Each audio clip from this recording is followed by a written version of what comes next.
le tribunal dit établi, en fait comme en droit, les infractions de violation des consignes en temps de paix et du meurtre mis à charge du prévenu Yoko Ambwa John.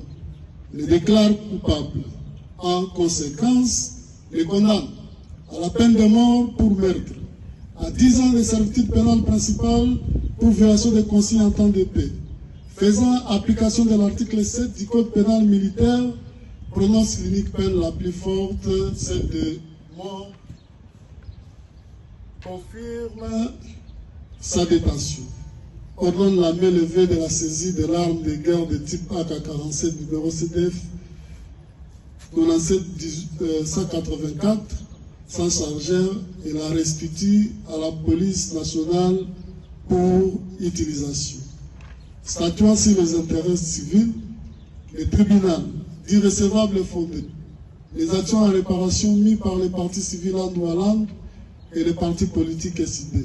En conséquence, condamne le prévenu Yoko Ambwa John in solidium avec la République démocratique du Congo au paiement de l'équivalent en francs congolais d'une somme de l'ordre de 1 franc congolais à titre de dommages et intérêts pour tout préjudice subi au profit de la partie civile, parti politique, engagement pour la citoyenneté et le développement en abrégé CID.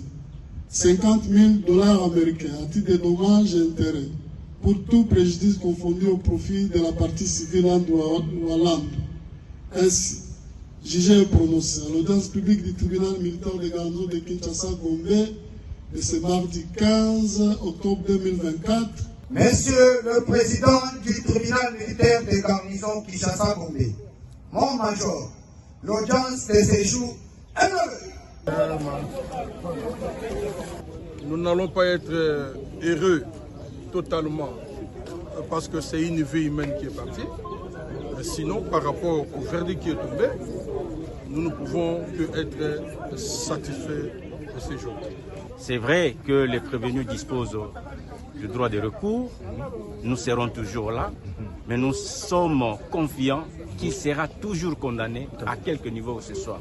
Et voilà pourquoi nous allons demander à tous les militants de l'ECD d'être calmes et de suivre à la loupe le processus de ce procès de Manzanza pour que aucun policier, aucun militaire ne puisse utiliser abusivement son arme pour tuer et traquer la population. C'est une grande leçon pour les hommes en uniforme. Je tiens d'abord sincèrement, au fond de mon cœur et au nom de notre parti politique, l'engagement pour la citoyenneté et le développement. Au nom du président élu Martin Fayulu, je tiens à remercier sincèrement le secrétaire national de l'ECD en charge de la justice et des droits humains, Maître Clément Mouza, qui est à ma droite. Je le remercie et à travers lui, toute la cellule juridique de notre parti.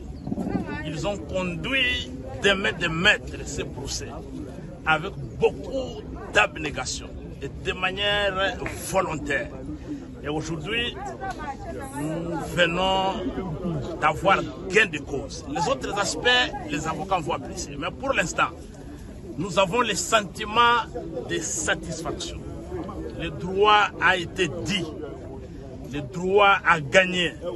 Et nous remercions aussi le tribunal pour l'objectivité, l'impartialité dans ces jugements. Ils ont dit le droit. C'est aussi un message aux policiers.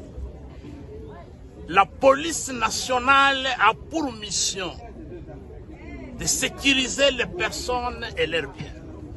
La mission de la police, c'est d'assurer et de protéger l'intérêt général, sans discrimination des partis politiques, des religions, des tribus. C'est aussi une leçon pour les policiers, que quand vous êtes en mission pour protéger les citoyens, vous devez le faire de manière loyale à la République.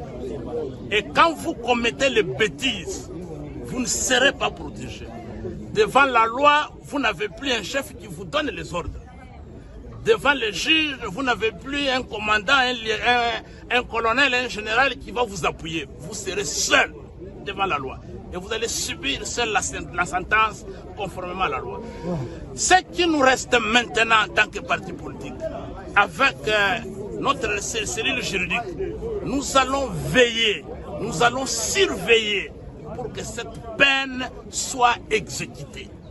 Nous n'allons pas tolérer les manœuvres tendant à gagner le temps et à soustraire ces délinquants